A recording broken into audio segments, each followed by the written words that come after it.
Hey, welcome to Inside Integration. My name is Chris, and I am joined today by Greg Bahlhorn from our Northern California team. How you doing, Chris? Good man, good. I'm so happy we're able to get you on here today. We are. I was in a bit of a panicked state because tomorrow I'm supposed to post an episode of this podcast, and Jason has been deathly ill. Much like Ferris Bueller, I think they were painting his name on the side of a water tower to try and get him better. He's been kind of under the weather all week, so scrambling at the last second, and really appreciate you totally being up for this. This was this came from the genesis of texting Greg this morning, like, "Hey, what are you doing later? Do you want to be on a podcast?" And then there was there was some silence there as you kind of calibrated whether this is something that you want to subject yourself to, and Video, camera, interview. so yeah, man. But thanks for doing it. Really appreciate it. Greg and I were we were in Reno together last week at the biggest little lighting event in the world that we Oliver Marketing put on with our partners Elemental and a bunch of other great vendors, Lightheaded, Vantage, Color Beam, SI. Who am I missing? Am I missing somebody? Black Nova. Black Nova. Thank you. Yes. And yeah, it was pretty great. We basically took over the Elemental LED World headquarters and dragged a bunch of our dealers. I mean, all Greg's dealers. Greg pulled in all of his guys from around Reno and even further than that, and we just kind of had a lighting event. So how do you think it went, man? What's your Fantastic, and all of the dealers that actually came were thrilled with it. I know others that weren't able to come, that were registered, were pretty disappointed that they weren't able to come. And I got to tell you, it's my first time at the headquarters, and blew me away as far as all the resources they have and how the facility is. Kind of reminded me of my old working for a software company days, when they got all the pop, they got all of the different food, trying to maximize the productivity of people, just to right? keep them there Keep everybody there all 24/7 the working. time. Right. There were many cases of ramen. There was all sorts of, sugary caffeinated drinks to kind of keep everybody sharp. And it was definitely, I mean, the facility was awesome. The tour was awesome. Just seeing all the stuff that they do and making this stuff here was pretty great. And then, just all the other stuff, the extended happy hour, the meeting, having everybody there in one spot and just kind of being able to network and feed off each other was pretty spectacular. It was pretty impressive that the dealers that attended were so involved that they stayed right up to the end. In fact, one of the guys was saying, "Hey, it's like closing time at a bar. We got to go around and say, hey, we're closing, guys. It's Right. time to leave." Right. Um, I will say one of the things that really impressed me even more was all of the testing stuff that they had. It's not like they're just making a product, no Oh yeah. big deal, but stuff to check the IP rating, and to Oh yeah. color match, and to all of the stuff that they do there to make the product that they make. It's not the cheapest. Right. It's not the cheapest, but it is. It seems like it's one of the best out there. Well, That and it's just it's definitely. I mean, the quality is great. The fact that it's made in Reno is pretty great too. There's uh, literally women sitting there, kind of soldering as they go. That was pretty impressive to see. And yeah, like you said, just all the testing stuff like that kind of blew my mind. Right, is that there's all these different calibrated cameras to measure and make these IES spec sheets of how many degrees and how many Kelvin this thing is and how accurate it is. That was pretty wild to see too, like all the lab stuff. I mean, it was a good, hour and a half tour of a manufacturing facility. I think everybody was pretty riveted through the whole thing, which is pretty great. the other thing was all the innovations that they have. Tape light seems like a pretty boring thing at times, Sure. but they're really doing a lot of stuff to innovate, to be able to get all the flexibility that they want to get, the color standards that they want to hit, so that all of the tape light matches from all the different batches, and just really, really an impressive place Yeah. and great people.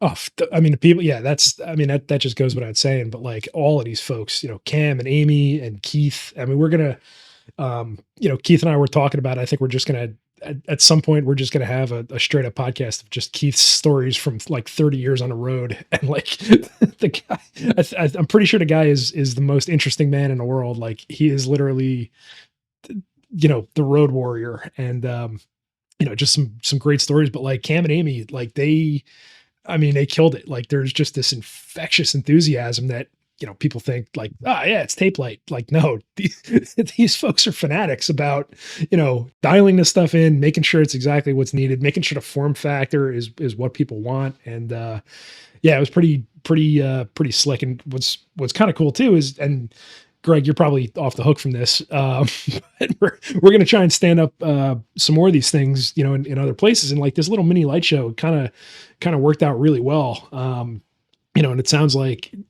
dealers really dug it, and we really loved having it. And we'll hopefully be able to stand up some more of these things in a couple of, for lack of better terminology, like secondary markets, right? Like nobody ever does a show in Reno. Nobody ever does a show in Boise.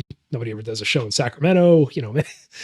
These are some of the good spots to hit, because man, there's so many quality dealers. Like that was one of the things that struck me is like, everybody who came to this event, everybody I got to talk to, as far as dealers go, it was it was pretty small circle around Reno. And, these guys were great. Like they were world class. Everybody was, really into it, and really, just great examples of the custom integrator industry. So yeah, that was that was pretty good. But And a wide spectrum of, we had guys there that have been in it 20, 30 years, and we yeah, have some brand new integrators that were there. I think it was really, really involving that everyone, and like you said, it's tape play, right? But right. everyone there was like so into it. Yeah. And Yeah, we kind of sound a little bit like we're crazy people, and we've done a lot of episodes. We did an episode with Keith. We did an episode, where Jason was talking about going to the facility and everything else. But like, I feel like sometimes we sound like we're crazy people talking about these strip lights, but there's so much more. There's so much they can add to a project, and you've our our small audience has heard me talk at length about about strip lights and how it is. But man, these guys they are just knocking it down every opportunity they have. So I definitely think gonna be the other good. thing about it is it's a really great opportunity for dealers, because I know a lot of people are, well, yeah, I was kind of thinking about going into it, but it really is one of those things that clients are really, they want the architecture to be Sure. highlighted. They want to, it's we talk about lighting, and the old thing we used to always talk about is, three cans and a fan in a bedroom. But All right. now it's really, there are all sorts of things we can do. Obviously, one of the first things we learned about when we came on with Elemental was the grazer, and how it did so many cool things with, lighting, brick Oh yeah, lighting, just any those kind of types of textured things. surface, like everything from brickwork to geometric shapes to whatever it is. And that's something wild to see in person, where they have this demo that's set up with this grazer, and like you're literally putting your hand in front of this thing and it's not blocking the light, which means that you can put this at the bottom of a real textured wall and shoot this thing up 40 feet and not have and highlight every little facet of this thing and really turn that wall into artwork, which was, I mean, that was just mind blowing to see. And, to your point, homeowners who want to highlight, they're spending money on these houses, and this is just another facet of interior design, right? Like this, this is another great way to highlight some of these, little architectural details that are in there, some of the moldings and some of, we've seen a lot of this done in staircases where it's just flat recessed into the wall, and it really, kind of adds a whole new look, and it's pretty nuts. I mean, it's really, Well, I don't know if you saw it, but one of my dealers in South Lake Tahoe sent me a picture of a golf simulator that he had, and he put the little short grazer that we sent him as a sample above where the ball is, And so, and he's got it running front to back. So what's really great about it is you don't want to light up the screen, you don't want to light up everything else, right? So that Grazer worked absolutely perfect. It laid down a nice strip of light, Sure. and because of the properties, it doesn't cast a shadow. So when you're sitting there and you're whacking at the ball, it lights up exactly what you want, and it keeps it lit up even though you're standing over it.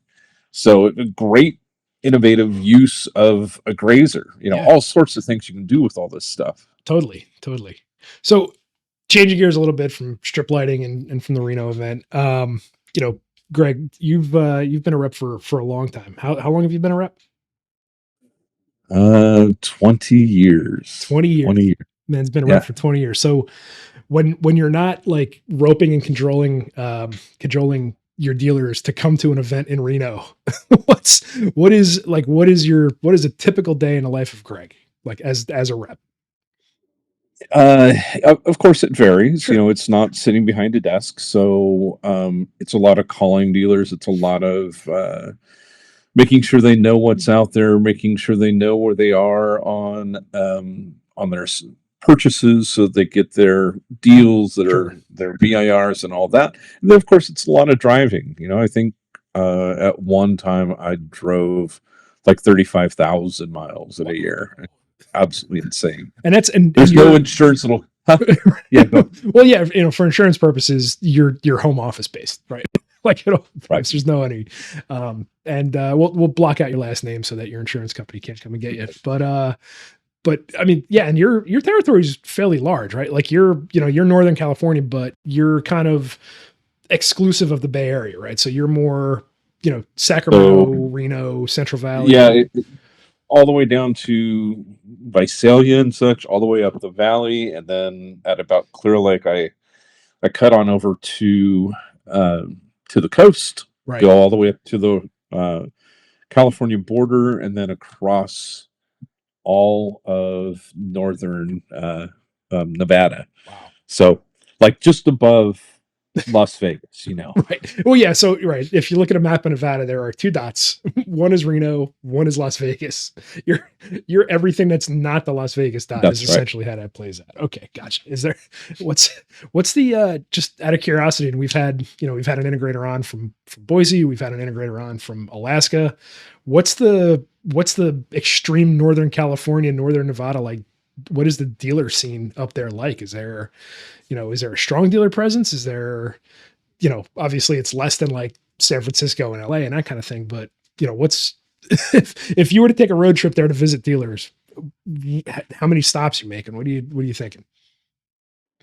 Well, at best, my stops in Reno and Sacramento are probably 4 to 5 if I'm lucky. But Mhm. there are others that, thinking of Eureka, California, where when I'm driving, I have 3 hours of radio silence where my phone doesn't work or anything. But Right. it's a little pocket. We have a diamond Sony dealer Oh, that's wow. just hitting out of the park, Hmm. but it's this little tiny pocket. Sure. Um, and then Redding's kind of a surprising area that there's a lot of business, maybe a little more scattered. Reno, of course, is always crazy, and Fresno and all of that. But that's kind of north to Yeah. So east I mean, to south. that's a massive amount of space. Like it's just a gigantic territory. So, and I mean, that's wild to think of, again, I'm from the East Coast. I'm used to it being dense, and even in SoCal, you can't get away from people, but like a 3 hour window where you don't have cell service sounds terrifying to me to get to that Crazy. area. Like that's the kind of thing that they build Dateline episodes on.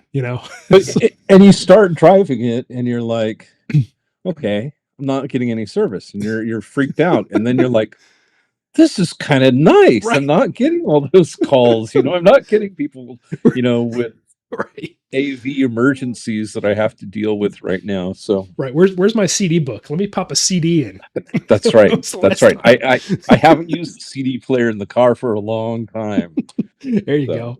No, that's cool, man. That's a whole different. I mean, it just goes to show like we are literally as custom integrators, we're everywhere. Like there's not a corner of this country that doesn't have somebody who's looking to do high end audio and video and do their thing. And hey, man, we're here to serve.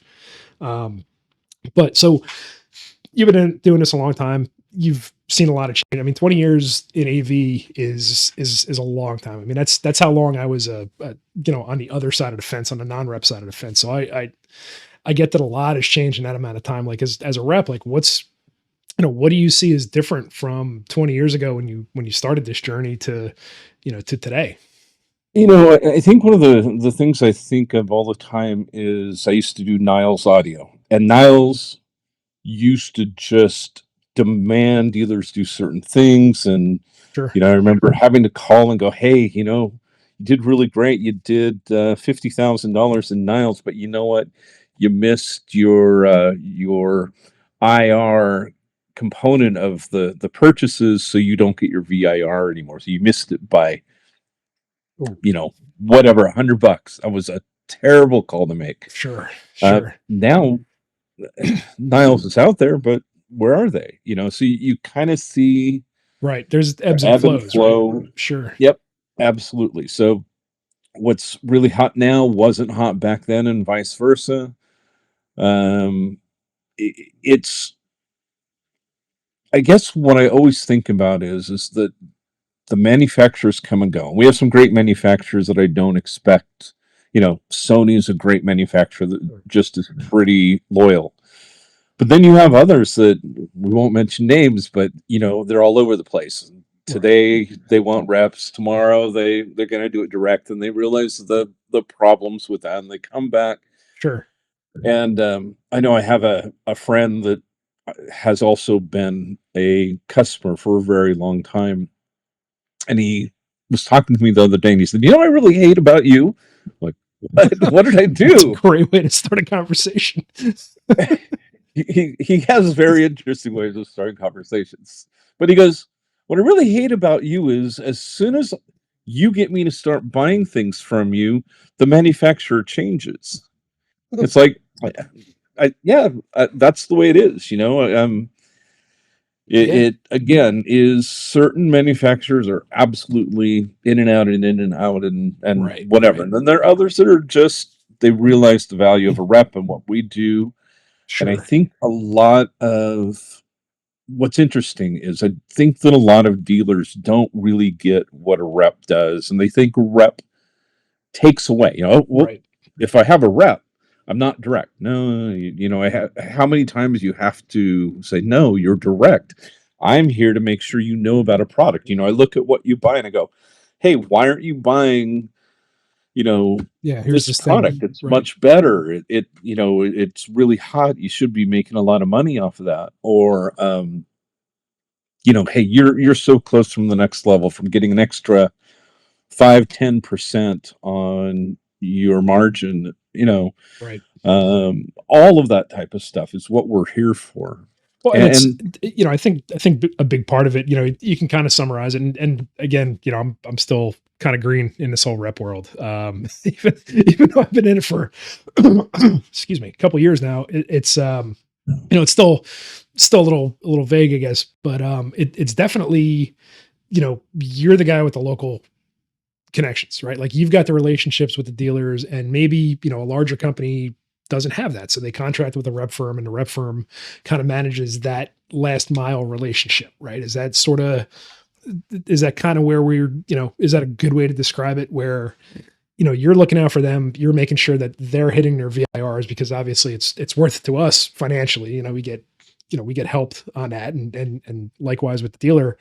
um but that's yeah, that's the thing. And especially some of these larger companies and that kind of thing, it's good because it provides a more direct thing. So yeah, you can deal with the company direct, you can deal with the manufacturer direct. That's absolutely fine, but you're going to get a better level of service where hey, I'm your buddy. I'm here to stop by, I'm here to see what you're up to. I'm not just going to call you at the end of the month to try and make sure you make your number. I'm going to we're going to work this out as a mutually beneficial arrangement, right? Like that's sort of where we're trying to be. The way, and I know all reps look at things differently, but the way I really look at this job is that my long lasting relationship is with the dealer, and kind of like the guy said to me earlier, I might be carrying something right now that's going to be gone tomorrow, Sure. but you're always going to be in my territory. And I'm always going to have to make sure, you know, we have to, as reps, make sure that the dealers are as profitable as they can be. Right. So if we make sure they're profitable, we don't sell in crap because we want to make the sale. Right. We Right. have to make sure that the stuff that we're selling is going to be stuff that they can sell and they can install, and that they're not going to have service issues. Right. As a rep, the first job I got offered was uh, JVC camcorders. Mhm. Okay. Sure. And I had experience with those where I was at the good guys, and I would always have them break down. I'd always have them come back in with tapes stuck in them. People had filmed weddings and such and Right. complain at me, and they'd hand it to me. And I said, I told you what you should have bought. Right. So anyway, I was Sure. offered this job that was far more money than I was making at the good guys. And I said no, because I knew what it was going to be like to sell that product. I'm sure they're better. They're probably all digital. They don't have a problem with the Sure. tape anymore, right? Right. Right. Not for a But while. Right. I'm not even but sure. I don't think JVC even makes cameras anymore. Perfectly honest with you. Maybe they do. I don't know. projectors, right? Yeah. Yeah. So really, the whole thing is, as a rep, we have to make sure that we're doing all we can for our dealers. And I always think of reps are like, not where the rubber meet. Well, yeah, it's whether the rubber meets the road, right? Where that airspace in between the tire and the asphalt. and and it's instead of having just a customer, we have two customers, right? Because I have to make the factories happy and I have to Sure. make the dealer happy. Right. Well, And it's within certain parameters. So I have some things, some manufacturers are let us do whatever. right. We can almost set our price. In fact, I have had manufacturers where we could set our price. Right. But there are others that this is the Yeah, price. very This rigid. is what They you know what they're sold. doing. Sure. You Right. have to hit this number and that kind of thing. And there's always expectations. But yeah, that's actually a really good point, is that we are, we're representatives of the manufacturer, but at the same time we're representatives of the dealer to the manufacturer, right? So we're, Yep. in order to preserve that local relationship and that relationship that we may have had for, 10, 20 years, we need to be out there advocating for our dealers to preserve that relationship, right? Like that's, if we screw that up, they're never going to buy anything from us again. And Right. that's kind of the line that we need to walk, at all times. And, it kind of goes through everything, right? Like if we're giving out bad information, we're going to lose trust. If we're, shilling products that don't work or, are a problem, people are going to lose trust. They're not going to, they're not going to trust us for next time. And that's a tough line to walk, where, we need to be able to give that feedback back to the manufacturer, and the good ones are very receptive to that. And that's a great thing, because that is 50% of this relationship. But, on the other hand, being able to, walk a dealer through something or provide first line technical support, I mean, how many times have you gotten a call 6:30, 7:00 at night from a Oh dealer yeah. like, hey, I don't know where else to turn? I mean, I remember during, when we repped Savant, like that was a daily occurrence. And weekends, right? Sure. And weekends too. Yep. Yeah. Hey, I'm at a soccer game. Well, okay, this will only take a second. Well, listen, you know, Well, yeah, and eventually your wife comes in and says 5:03, and you're like, yeah. Well, "Oh, she's not home tonight. I can actually work as late as I want." right. Um, Yeah, because that's what we love. Uh, what you said earlier is absolutely the way the other thing. In fact, I was going to make the same comment about advocates. We're advocates for the dealers. We're an extension of the sales team for the manufacturers. right. Okay. So, and there are times that we have to pick and choose how far we're going to push a manufacturer for a dealer, Sure. you know, and it's tough. The other thing is, I remember when I first started doing this, people always thought that it was such. It's funny you even say the word, but glamorous. Oh, you're a rep. It's Yeah. nobody is describing being a manufacturer's rep as glamorous. Let's just But it was. I mean, you used to get sure. all the sales guys at Circuit City and Sure. Best Buy Oh yeah, and, because you roll you in there know, like a rock star, right? Like you don't have to sling boxes to the general public. You're kind of one step removed from that. So that's definitely yeah. I guess I could see that being a glamorous aspect of it. Being able to take those dudes out for lunch, like those are definitely fun parts of this job. Is hey, let me take a dealer out for lunch. Let me go, let me roll through the territory and let's have a conversation and a pretty great meal at the same time, right? That's a perk for sure. I mean, I wouldn't say getting to go to trade shows is a perk at this point, just because, man, that's a hump. That's a real, especially, you know, um, I started trying to put together some of the things that we're going to do for CEDIA this year. And, I mean, CEDIA is like, what, 3 months away. And, um, yeah, all those memories of last CEDIA just came flooding back. It's like, whoa, okay, I remember this. I wasn't able to walk straight for like 2 weeks. You know, that's right. All the blisters and the, oh, all that buying good stuff. shoes that you hope will last, and Dr. Scholl's is your friend, Yep, and and just meeting after meeting after meeting, and walking into trying to catch a break, and like you're kind of around a corner, and all of a sudden, like one of your favorite dealers pops around a corner. It's like, well, I guess I'm not getting this 5 minutes that I was gonna get, and you end up in a conversation, walking over to the booth and doing a booth tour, and that's all. None of us would be in this business if we didn't like dealing with people. And I think that's it's a good thing. It's a good thing for sure.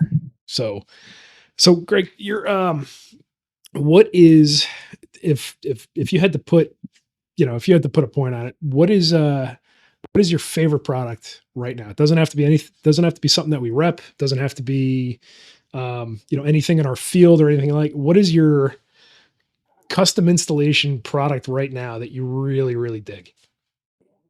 of course, I love the new Sony TVs. I think that they're fantastic, and I like the team that we work with over there. So that Yeah. Well, absolutely I helps. mean, the people make all the difference in that for sure. It really does. Yeah, Yeah. totally. Elemental would be another, for all the things that we talked about earlier.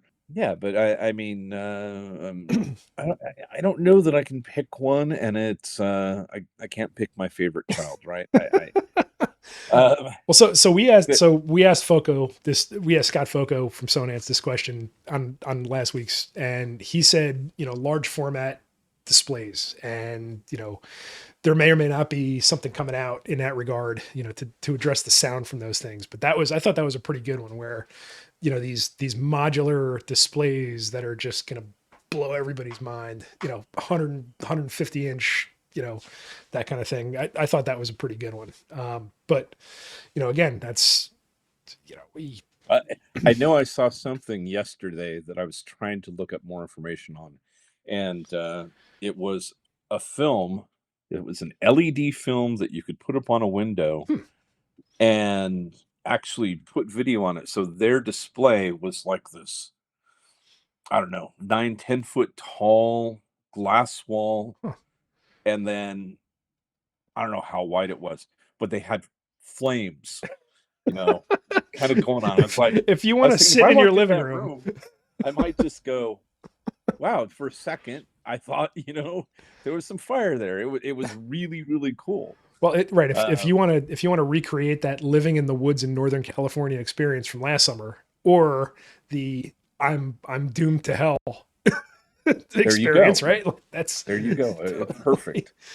Um, And I think, I mean, there's a lot I've been reading about this, and there's a few companies doing it. Like Leon has a product that basically is kind of like a window, right? Like it's a video player. It's framed out like a window. You put it on your wall. I've seen this in person over at By Design's place down here, and it's It's pretty wild. And you can put like three of these on an interior wall that doesn't have any windows, and it looks, you would think that you're looking at a window.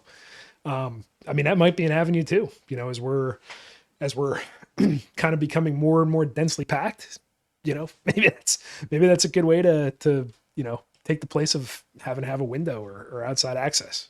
Sounds a There's little a dystopian, but oh, maybe that's where we're going.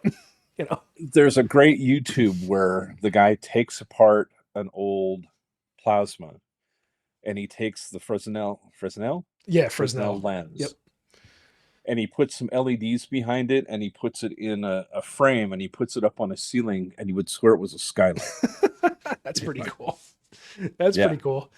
Well, I and yeah, you see I that. was just gonna say, so one of the things is in this job, it's always cool that we kind of get a first look at technology, right? Sometimes we get to play with it right away. Sometimes we just have to salivate over it and wish We that get we like a could, hint you know, and we get to draw our own conclusions and then be completely wrong when the thing comes out. Right. right. Oh, and that true. Yeah, that too. You and you have dealers ask about that stuff. So I saw this, it looks great. Yeah, Well, but as much as I'd like to sell you that, here's the issue. And again, it comes back to that whole thing of, yeah, it looks really cool. Yeah, you're gonna have customers asking about it. Here are the limitations. Just be aware of that. Be aware so that you're not showing up expecting a 3-hour installation and you're gonna leave sure. because you're not. Right. right. Right. And that's, I mean, that is, I would say that that's probably the biggest part of our job here on the dealer side is it's setting expectations. Like, yeah, this thing is great. Here's all the manufacturer's info. Here's how it's going to go. Here's how they say it's going to work. Having a good understanding of that sort of thing and being able to kind of prep the dealer that, listen, here's some of the pitfalls. And that's another nice thing too, is that, in our whole dealer network, we'll hear a tidbit here or a tidbit there, like, hey, this IR sensor, you need to put it right in this exact spot. Like, that's great to be able to share with everybody, right? Like, that makes our stock go up. Like, hey, here's this guy literally saved me 2 hours on a job because he was able to take feedback from one dealer in some other territory and, disseminate it to everybody. And that's a big part of things too. That's another part of our jobs that I really like. And there are a lot of times when I've gotten dealers so they know they can call me up and they can say, "Hey, I need this product. Do you sell it?" And I want to be able to tell them, yeah, whatever. Yeah, of course I want to sell them stuff. Sure. Right. But if I know about it and I don't sell it, then I'll hey, this is the rep. Get a hold of him, talk to this person, you know. So I always think of it as like trying to be a clearinghouse of information. So right. we Right. obviously get exposed to so much stuff when we go to CD and we look around and we see all the different things and people talk about different things and of course the difference between the Pacific Northwest and us. We hear things about products that they're selling and Sure. vice versa. Yep. So we can give a lot of advice that may not actually enrich us, but it helps our dealers, right? Right. And if I can make, again, it comes back to if I can get my dealer to be more um, Profitable, uh, efficient. profitable, yeah, and you know what? Then they can come back to me and they can buy more of the stuff that I do sell. Right. So Sure. Absolutely. And that's a thing. We can, we're we strive to be a value add. That's kind of where we're at. absolutely, But and it's fun. That's what's really fun about this is to you know I I have a dealer up in Auburn that we spent a lot of time and took him from it was with Savant, took him from a regular dealer to a gold dealer, sure. Yep. and that's fun. Yeah. That's helping people succeed. Yep. Um, And seeing is their journey always throughout. I find that yeah, a very rewarding part of this is seeing somebody's journey from, an installer who worked for a big AV company who splits off on his own and builds his own thing over the years. And like, that relationship it's deep, yeah, and that's a very rewarding thing to see is somebody, who wants to do it their own way and who strikes off and ends up doing it their own way. That is a very cool part of this job. Absolutely. So, So but yeah, man. So again, really appreciate you stepping in for Typhoid Mary, Jason. Hopefully he's feeling pretty good. We might run a fundraiser to save Jason, pinned on the side of the water tower, and I am some Jamba Juice, some yeah, there you wheatgrass go. shots. It was some wheatgrass shots, right? Right, totally. Yeah, there's a whole different. They have a different holistic healing technique in the Pacific Northwest. It's herb based for sure, but maybe not wheatgrass. But yeah, man. Hey, thanks for jumping on with in short notice, and we'll have you on again. We'll shoot the shit again. That was fun. Okay. It was a pleasure. All Thank right, you. Greg. Thanks again. Thanks.